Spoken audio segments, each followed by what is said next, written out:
All right. Good morning, everybody. Today is Tuesday, January 2nd, 2018.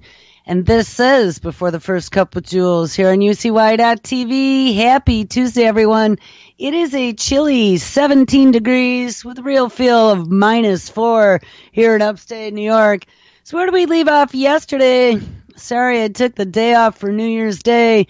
We titled the show Andrew Ng, AI is the New Electricity. And we listened to a Stanford Business School talk that he gave back in January of 2017, looking at artificial intelligence and how it was going to make its way through the business world and all the different things you had to do to be able to sell it to the people, and how business owners really still needed to understand how they could utilize it. He did a pretty comprehensive overview of all the different ways that AI can take information and turn it into something actionable.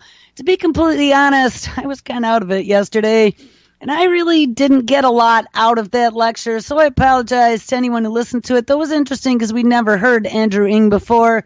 We read about him a lot of times, but we'd never heard any type of speaking from him. And two of the things I walked away with from that lecture was, one, China's way ahead of us because he is actually leading, I believe I read yesterday, 1,300 engineers at Baidu and in artificial intelligence development.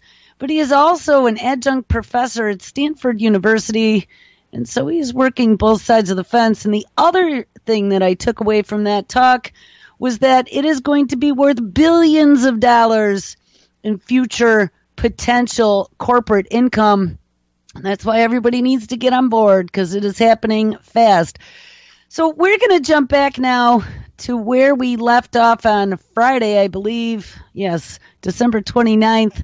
2017, we titled the show VLF, Brain, EMF, iPS stem cells, and cellular reprogramming. And we had taken a look at a lot of different technologies. There was a story that came out of South Korea about a professor at one of the universities there who had discovered that he could take cells within the human body, expose them to electromagnetic frequency, and nowhere in the documents I found could I find the frequencies of the spectrum that he was utilizing, and turn those cells into iPS pluripotent stem cells. And those are the stem cells that take cellular material back to the beginning states, not quite embryonic. It's actually better than embryonic because embryonic can go awry and become cancerous. This is these iPS stem cells that they were scraping pieces of skin off and mixing them up with chemicals in a petri dish and turning them into any type of cell in the body. Well, this professor discovered a way to do that using electromagnetic frequencies. We also read about a DARPA program called Radio Bio, and they were working on investigating whether or not cells within the human body communicate utilizing radio signals. Again, part of the electromagnetic spectrum. It'll be interesting to see what they find. They want to be able to not only discover whether or not cells are communicating this way, but also to be able to see what the cells are saying to each other. And of course, as we have gone day to day doing this show, we have found that a lot of those technologies that some of these mad scientists are working on are all about cracking biological code. So then one of the other things we looked at was VLF, very low frequency in the electromagnetic spectrum, and this is one of the frequencies that they utilize to communicate with submarines, and I think that's where we're going to kick it off today. Because what was interesting about the submarine communication, I had misspoken on Friday and said that VLF was what brain waves work on. I was wrong. It was ELF, though they do communicate with submarines utilizing VLF and ELF frequencies. ELF are extremely low frequency, and they're a little bit lower on the spectrum than the VLF. So we're going to take a look at that. We looked at some of the biological effects that VLF can have on humans. You find very low frequencies, and that's the 1 to 100 kilohertz in the atmosphere due to electromagnetic pulses that are coming from things such as lightning.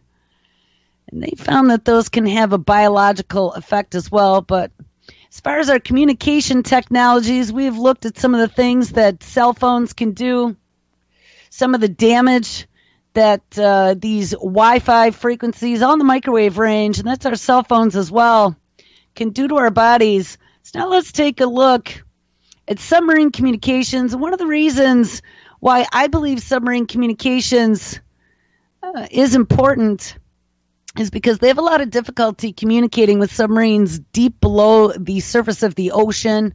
And this is through a medium of salt water. Now, you know that our bodies are made up of a lot of water, including saline. We have saline in our sweat. I think that's what it is. Maybe it's calcium. What is it? It's early. The calcium ions. Wait, no. What's salt? Sodium. Yes, sodium, not calcium. All right, so let's listen to this. Submarine communication challenges. Guys, it's like 15 degrees in this office, so you got to excuse me. Submarine communications is restricted by the depth at which vessels can exchange information and the speed at which they can do this through a medium of water. Recently, however, researchers have made impressive strides in solving this dilemma by using a technique called quantum key distribution. Now, this will be important when we get a little bit further down through these stories. Quantum key distribution promises to guarantee secure communications through the principle of quantum mechanics without sacrificing speed or forcing the submarines to rise nearer to the surface. For the submarine to retain all of its technical advantage, it must remain submerged in the mixed layer, which is around 60 to 100 meters deep, both which surface sonars cannot detect. Submarine communications are currently carried out while submerged using ELF or VLF radio waves because the very low or extremely low frequencies can penetrate water effectively at those depths. Using ELF and VLF represents a number of disadvantages, however, because it is really damn slow. The transmission sites have to be very large, meaning that the submarine must tow cumbersome antenna cables. Plus, it usually has to align on a specific orientation and reduce its speed to obtain optimal reception. Which I didn't realize that it was really poor reception and extremely slow speeds, but this is old technology. The VLF and ELF frequencies only offer very low bandwidth. VLF supports a few hundred bits a second, while ELF sustains only a few bits each minute, and this prevents the transmission of complex data such as video. One potential solution, of course, is to carry out optical communications using lasers, which was a concept that has been around since the 1980s, when experiments were carried out to demonstrate what is possible and what is needed to maintain an optical channel between a submarine and an airborne platform. And don't worry about it, because they're putting that stuff up on satellites.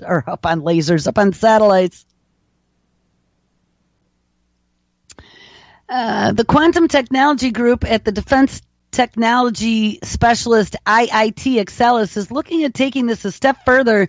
The research into the feasibility of laser optical communication between submarines and satellites or an airborne platform secured by using quantum information.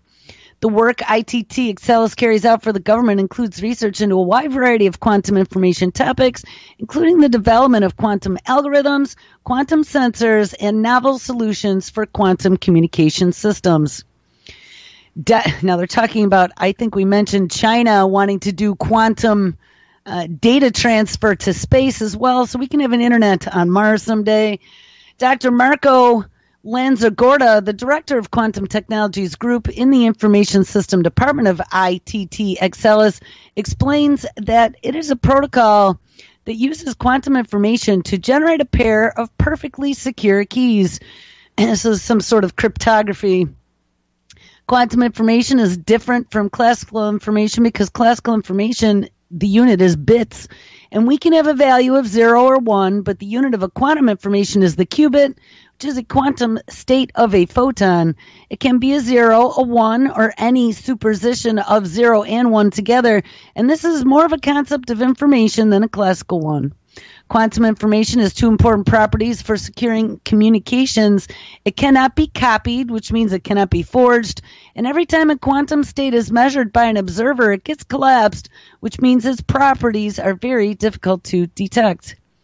They explain that in traditional crypto systems, such as public domain system, RSA, Diffie-Hellman, Al-Gamal encryption methods, the security is based on the solution to a very hard mathematical problem.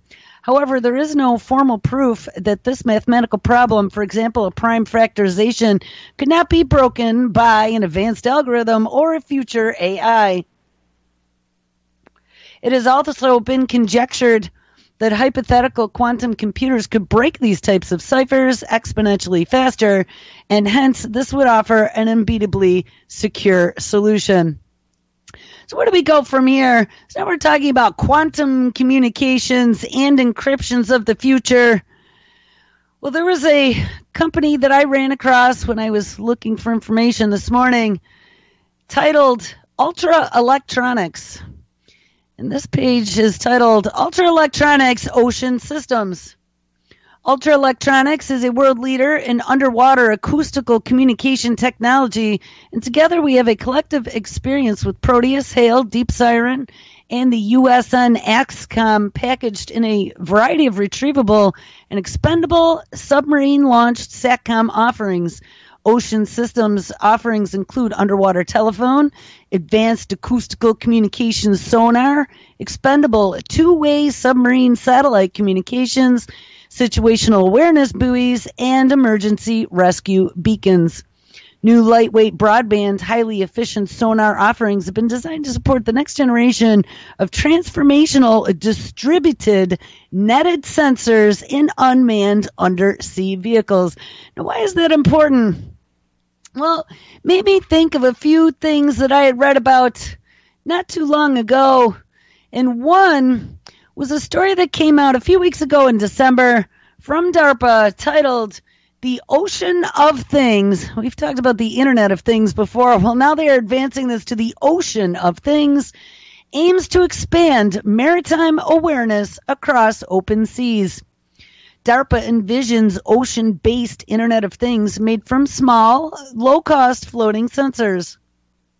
Remember, before they used to have long antenna dangling off of the submarines. Well, the Internet of Things connects an ever-growing number of smart devices across the globe for up-to-the-minute monitoring and tracking of many common events.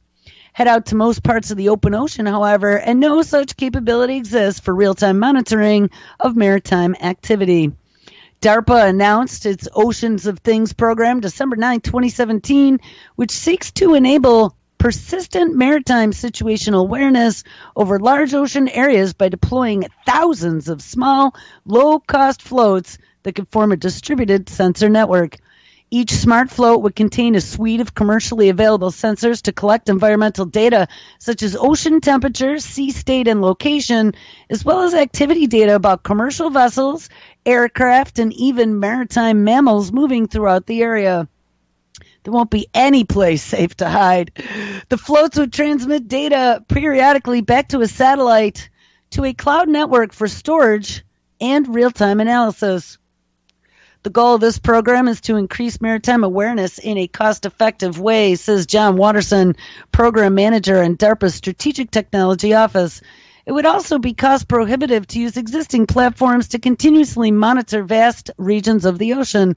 So by coupling powerful analytical tools with commercial sensor technology, we plan to create a floating sensor network that can significantly expand maritime awareness at the fraction of a cost of current approaches.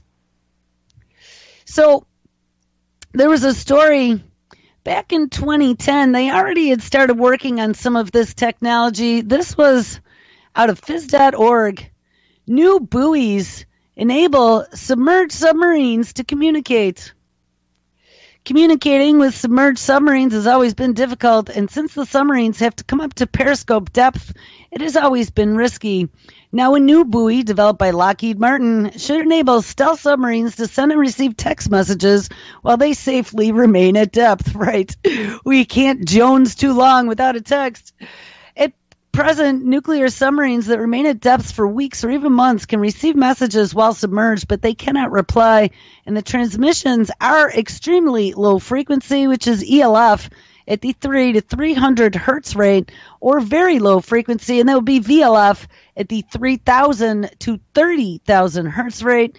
And the antennas required are dozens of miles long.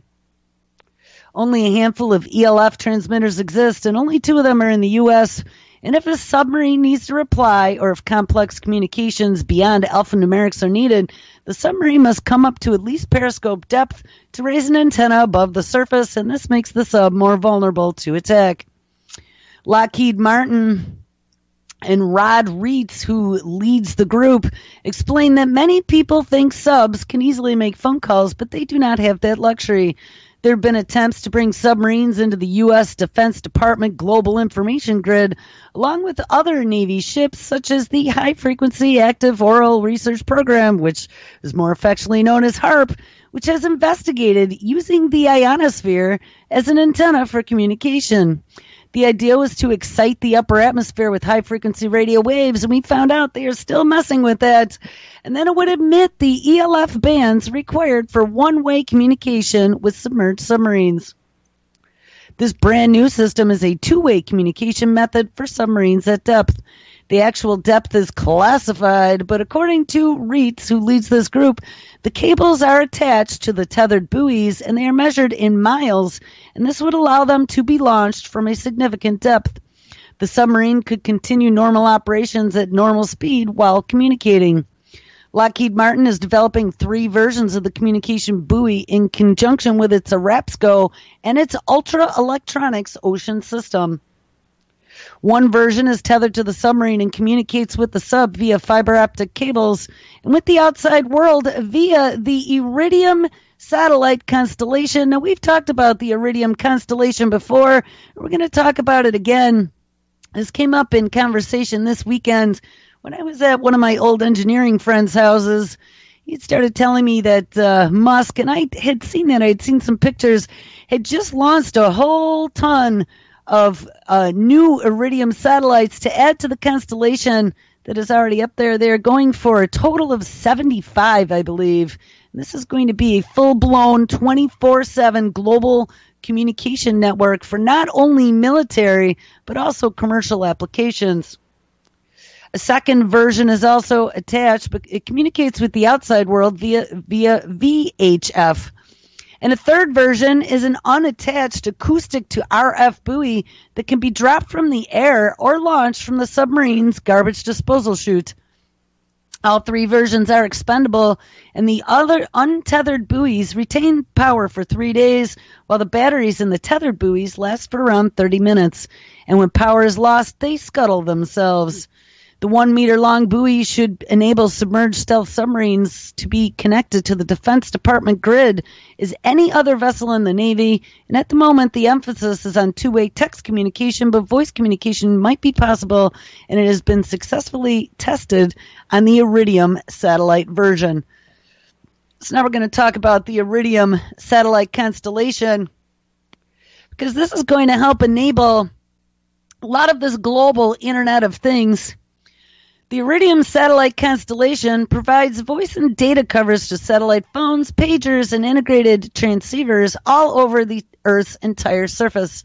Iridium Communications owns and operates the constellation, additionally selling equipment and access to its services. And we don't care where it was first conceived. The constellation itself consists currently of 66 active satellites in orbit required for global coverage and additional spare satellites in the case of failure. Satellites are now in low Earth orbit at the height of approximately 485 miles, and they travel at approximately 17,000 miles an hour. Satellites communicate with neighboring satellites via the Ka band, and that is for inter-satellite links, and each satellite can have 4 inter-satellite links, 1 to each neighbor fore and aft in the same orbital plane, and 1 each to the satellites in the neighboring plane on the other side. The satellites orbit from pole to the same pole with an orbital period of 100 minutes. And I posted a picture. There will be a link to this in the notes. Make sure you take a look off to the right-hand side and see an animated GIF of what this constellation looks like. I mean, our planet is totally, completely covered in communication satellites that are communicating real time to the ground. So where do we go from here? So it's got to make you worry when you take a look at things such as this DARPA Cyber Grand Challenge that we discovered on Friday, went into high gear in December up near Johns Hopkins University. They have 233 participants, I believe, that have turned an AI onto the radio spectrum, and they are looking for ways to get rid of FCC licensing to give slices of the pie of the electromagnetic frequencies to individual organizations, and they want to hand it all over to the AI to be able to splice, dice, and multiplex real time on the fly. My engineering friend, I mean, imagine a few people over beers that understand some of this technology. My engineering friend said, "Oh, they're creating SkyNet." I was very proud of him for actually seeing that fact is coming.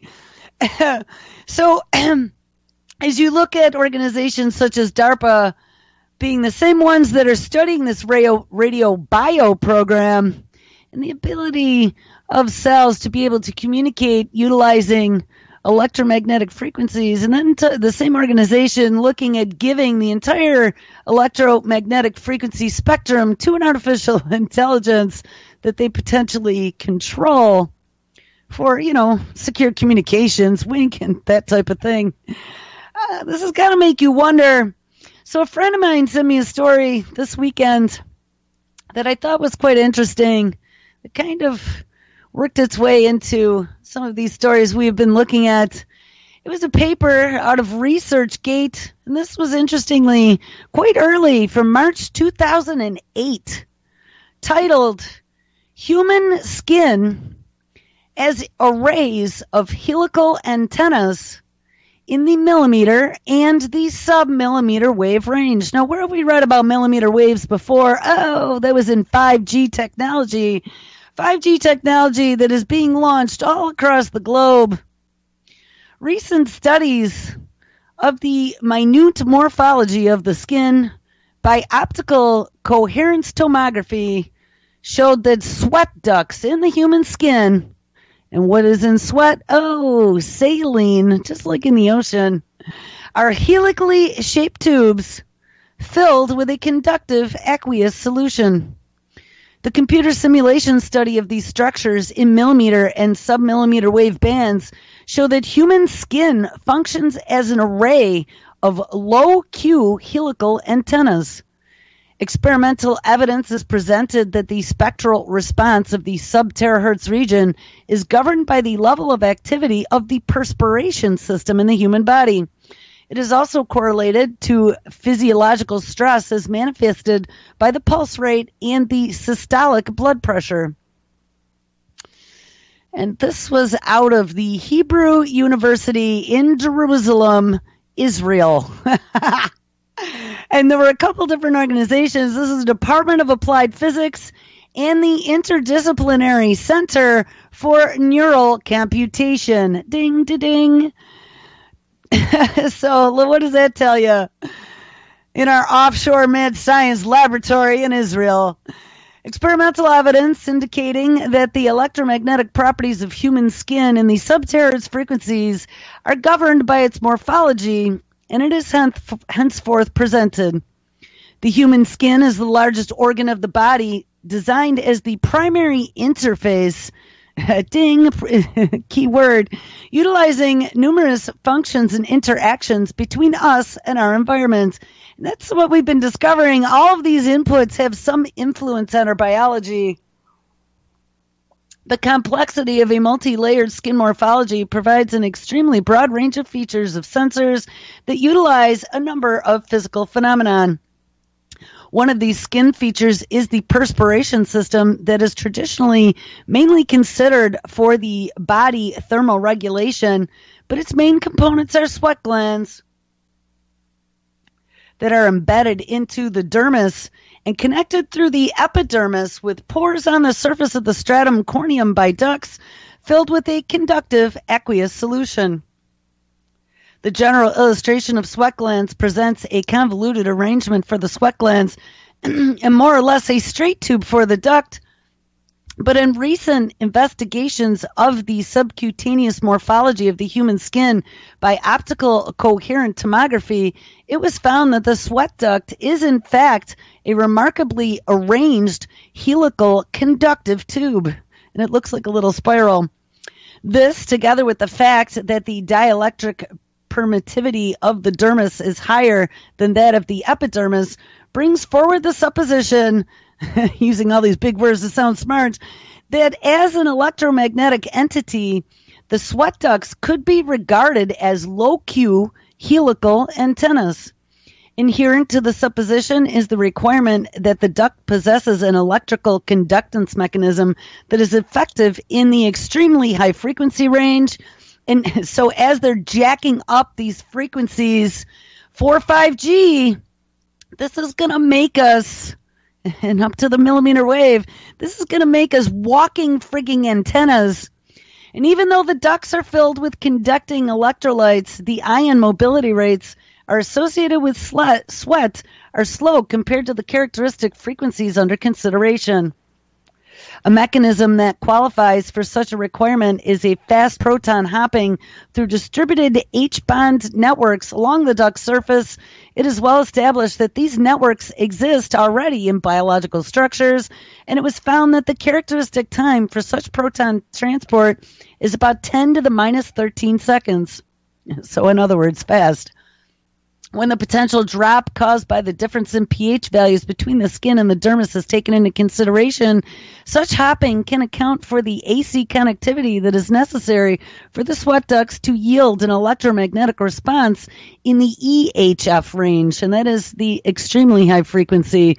Moreover, it is known that the human skin contains approximately 2 to 5 times 10 to the 6th eccrine sweat glands distributed over most of the body with higher density in several areas, such as those on the palms of the hand, the forehead, near the brain, and on the soles of the feet, and each gland is connected to the skin surface by a helical sweat duct. The skin organ in its entirety can be regarded as an array of helical antennas that operate in the EHF range. This has been ascertained that the level of sweating has a dominant effect on the conductance parameters of the various components of the skin, and as pointed out above, these parameters strongly affect the spectral response of the skin organ. Hence, it is predicted that the physiological and psychological parameters that are known to be expressed in the activity of the perspiration system will also be manifested in the spectral response of the skin in the EHF frequencies. Well, hello! So if we're talking about millimeter wave frequencies, there's going to be some sort of large bodily organ response to this electromagnetic frequency. So where the hell are the safety studies here, Israeli University? That's what I want to know. So not only are they figuring out how to hijack our chemical, biological systems in our body, but they are also finding ways to use humans as antennas. And I found this interesting in looking at some of the different topologies that they are suggesting for global rollout of 5G. They want to get rid of the large cell antennas that they have everywhere now and use these small femtocell or femtocell small cell receivers.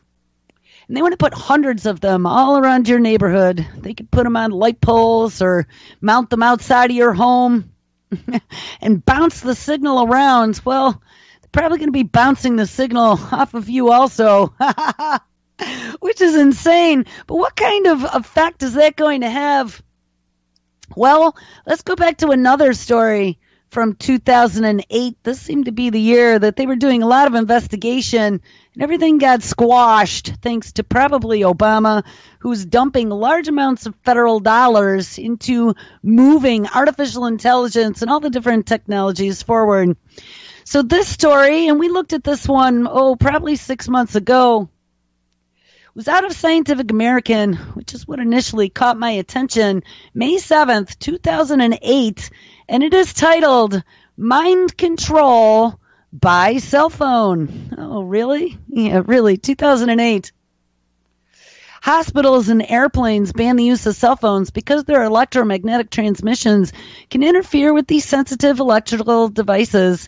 Could the brain also fall into this category? Well, of course, all of our thoughts, our sensations, and actions arise from bioelectricity generated by neurons and transmitted through a complex neural circuit inside of our skull.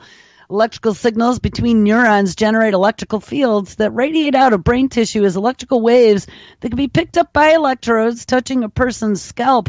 And measurements of such brain waves in EEGs provide powerful insights into brain function, and they are a valuable diagnostic tool for doctors and soon to be valuable interfaces for interacting with your electronic devices of the future.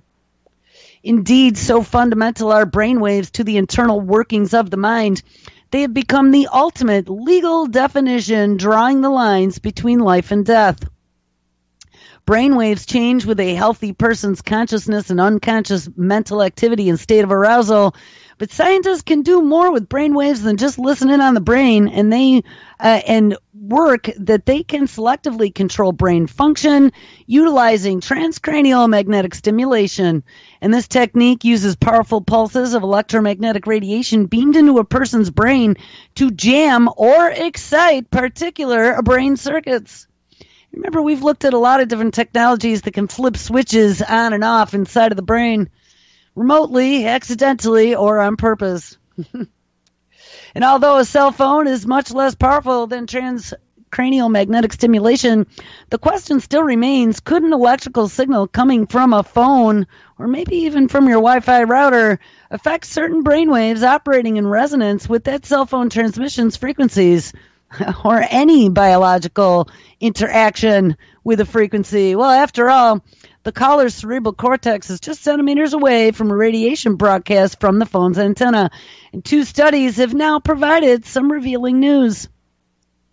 The first, led by Rodney Croft at the Brain Science Institute at the Swinburne University of Technology in Melbourne, Australia, tested whether cell phone transmissions could alter a person's brainwaves. The researchers monitored the brainwaves of 120 healthy men and women while a new Nokia 611 6110 cell phone, one of the most popular cell phones in the world, was strapped to their head. I could just envision that one. A computer-controlled phone transmission was used in a double-blind experiment, which meant that neither the test subject nor the researcher knew whether the cell phone was transmitting or idle while the EEG data was collected. The data showed that when the cell phone was transmitting, the power of a characteristic brainwave pattern called an alpha wave in the person's brain was boosted significantly. The increased alpha wave activity was greatest in brain tissue directly beneath the cell phone, strengthening the case that the phone was responsible for the observed effect. Alpha waves fluctuate at a rate of 8 to 12 cycles per second, and that would be 8 to 12 hertz. And these brain waves reflect a person's state of arousal and attention. Alpha waves are generally regarded as an indicator of reduced mental effort, cortical idling, or mind wandering. But this conventional view is perhaps an oversimplification. Croft, for example, argues that brainwaves are really regulating the shift of attention between the external and your internal inputs. And alpha waves increase in power when a person shifts his or her consciousness from the external world to their internal thoughts. They are also the key brainwave signatures of sleep. Well, if the cell phone signal boosts a person's alpha waves, does this nudge them subliminally into an altered state of consciousness, or does it have any effect at all on the workings of their mind that can be observed in a person's behavior? In a second study, James Horn and colleagues at the Loughborough University Sleep Research Center in England devised an experiment to test this question, and the results were surprising. Not only could the cell phone signals alter a person's behavior during the call, but the effects of the disruptive brainwave patterns continued long after the phone was literally switched off. This was completely unexpected, said Horn. We didn't suspect to find effects on an EEG after switching the phone off. We were interested in studying the effect of the mobile phone signal on sleep itself, but it quickly became obvious to Horn and colleagues in preparing for the sleep research experiments that some of the test subjects had difficulty falling asleep.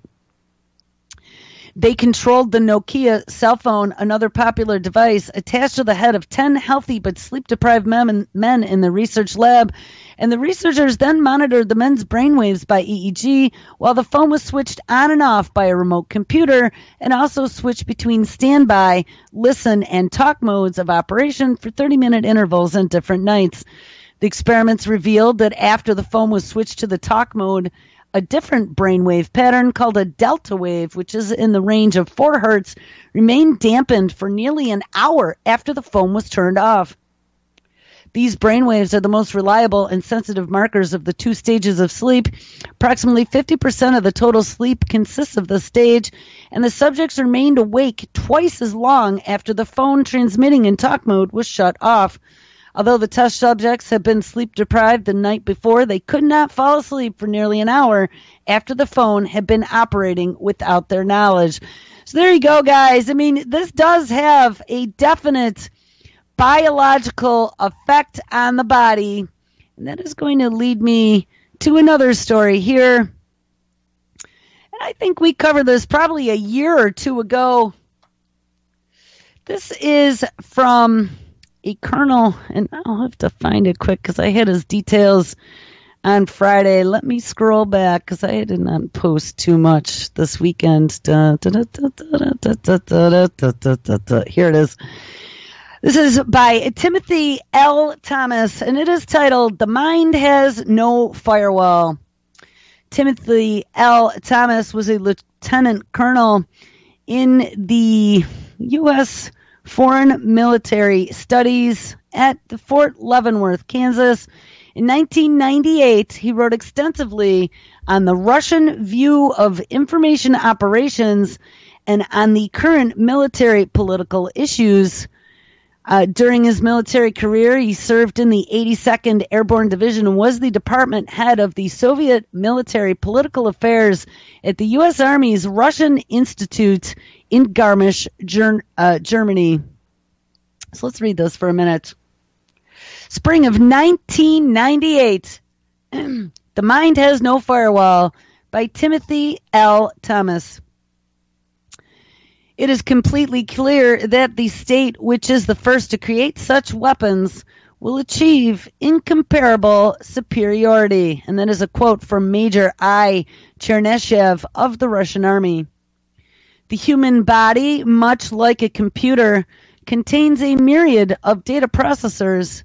They include, but are not limited to, the chemical electrical activity of the brain, the heart, the peripheral nervous system, and that is something that DARPA was tackling with their ElectRx program, and the signals sent from the cortex region of the brain to other parts of our body, as well as the tiny hair cells in the inner ear that produce auditory signals, the light-sensitive retinas in the corneas of the eye that process visual activity. That's why all of those input systems are good ways to hijack biology, and I'm going to add that. We currently are on the threshold of an era in which these data processors of the human body may be manipulated or debilitated.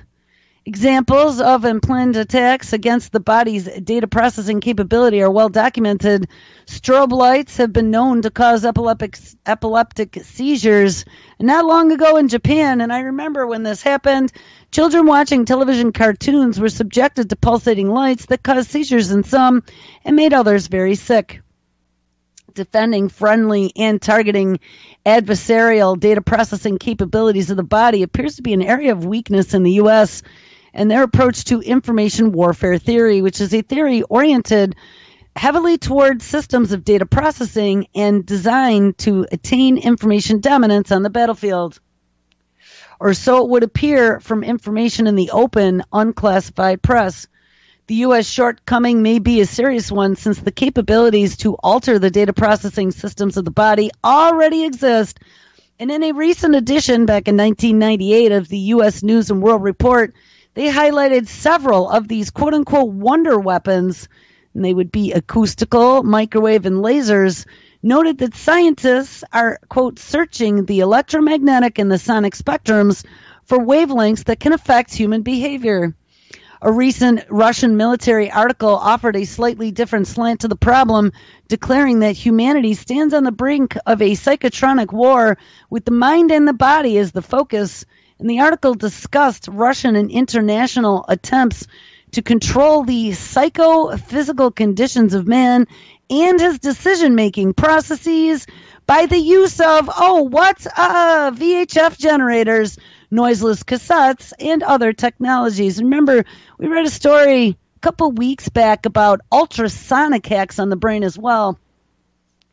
An entirely new arsenal of weapons based on devices designed to introduce subliminal messages or to alter the body's psychological and data processing capabilities might be used to incapacitate individuals, and these weapons aim to control and alter the psyche or to attack the various sensory and data processing systems of the human organism. In both cases, the goal is to confuse or destroy the signals that normally keep the body in equilibrium. This article examines energy-based weapons, psychotronic weapons, and other developments designed to alter the ability of humans to process stimuli, and one consequence of this assessment is the way in which we commonly use the term information warfare, because it falls short of when the individual soldier, not his equipment, becomes the target of attack.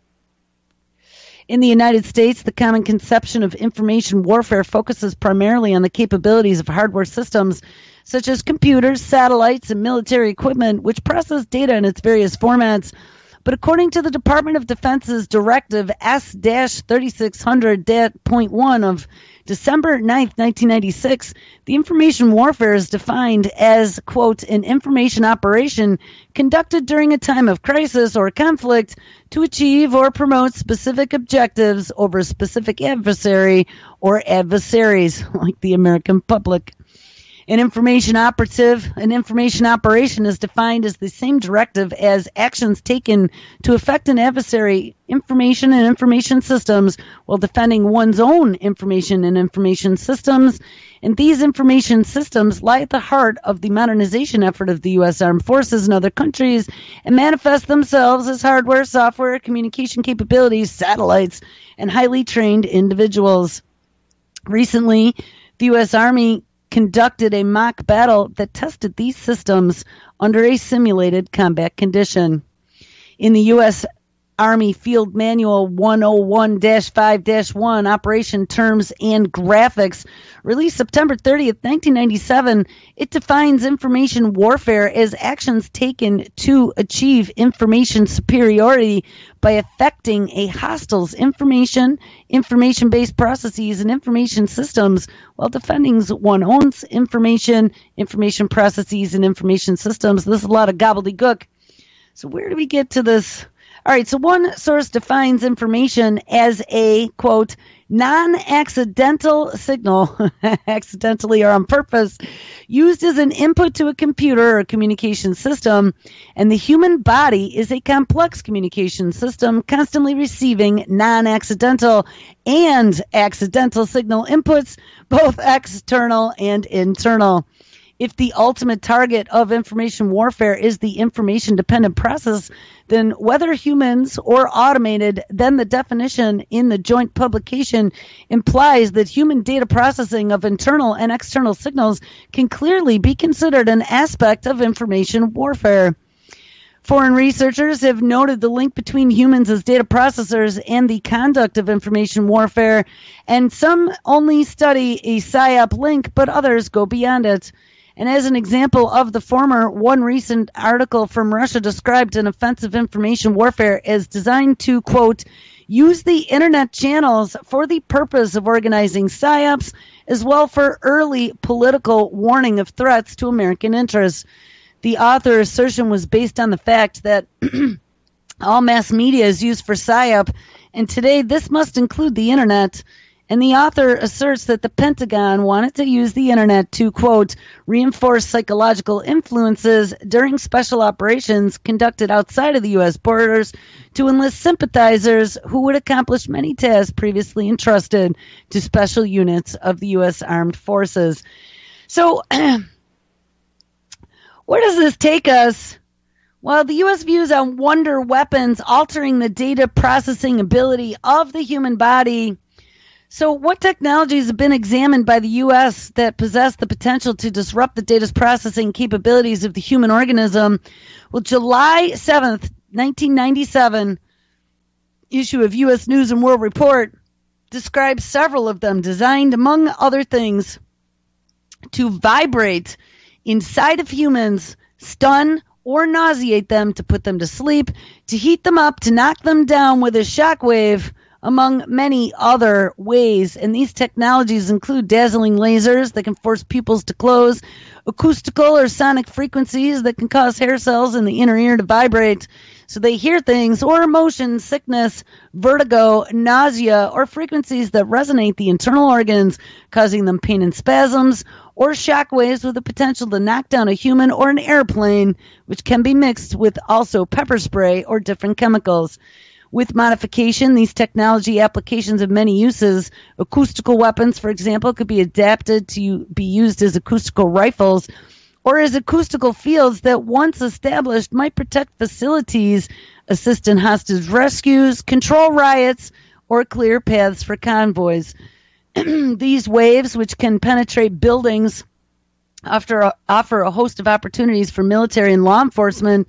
Microwave weapons. Remember, your cell phones and your Wi-Fi work in the microwave range.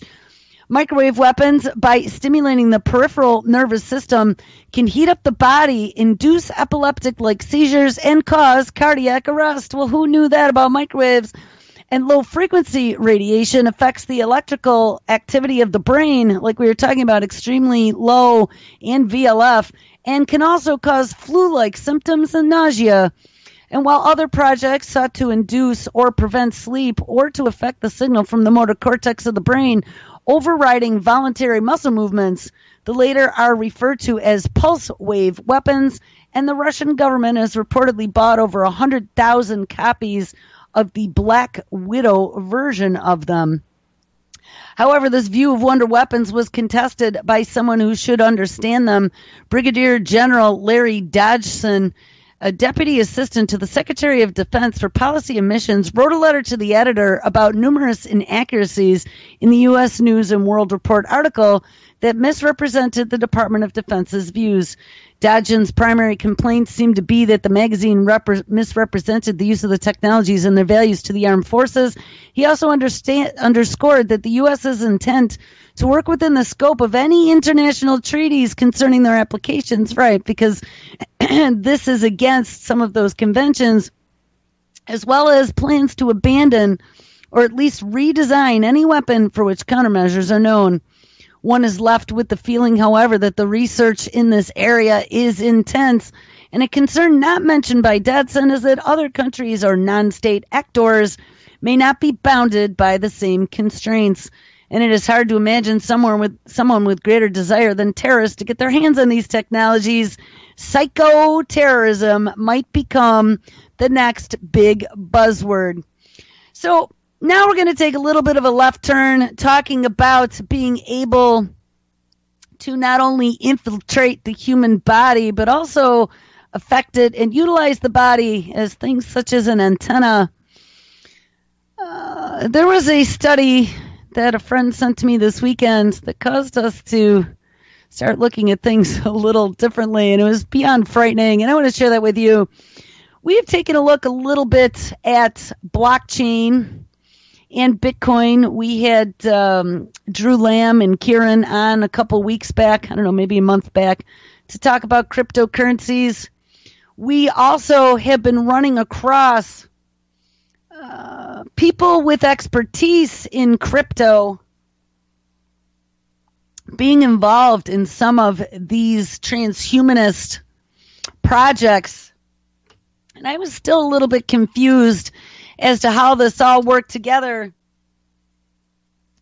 Then we found out Ben Goertzel had announced his Singularity Net coin that sold, I don't know, there was millions of them sold in like 36 minutes or something. He raised millions and millions of dollars. And one of the things that they've been talking about is building this blockchain that will help artificial intelligence grow without any limits. As this blockchain grows, as distributed computing, it will fuel cycles per second, and there will be no more constraints on the ability to get smarter. So blockchain is rolling out across the internet and into all kinds of different vertical industries as a highly secure way to store information and potentially do transactions without having to worry about hacks or encryption cracking or anything like that. So how blockchain can lead to better AI products. This is a story from 8 hours ago. Cryptocurrency mining, which used to be a solo activity, has become so difficult and so expensive that it has been taken over by high-powered industries, groups that have large investments in hardware and can either afford the electricity or have access to really cheap power. It is nearly impossible today for an individual miner to solve the increasingly difficult puzzles and earn tokens for the reward, and even if they could, the cost required for computational power may no longer be worth it. But that's where these huge blockchain networks come into play. There are no such shortcuts finding a solution to hash and thus defining a new block to be added to the chain, and yet these issues and other things can go wrong with power outages, network issues, and hardware failures. It is just no longer profitable for an individual. Perhaps the greatest value in the entire cryptocurrency exchange is not tokens themselves, but the blockchain technology that supports it. The financial institutions, healthcare groups, and everyone is jumping on board. There are, in fact, already new things online for the blockchain, though most are still in their infancy. We are talking about medical and educational records, patents and copyrights, contracts and traditional financial transactions, any and all things that need to be permanently and immutably recorded and secure. And the military was also looking at blockchain. The other huge disruption which is now coming to light is in the way which blockchain technology will benefit AI, and these two technologies, when merged, will make data knowledge mining ultimately scientific to the core.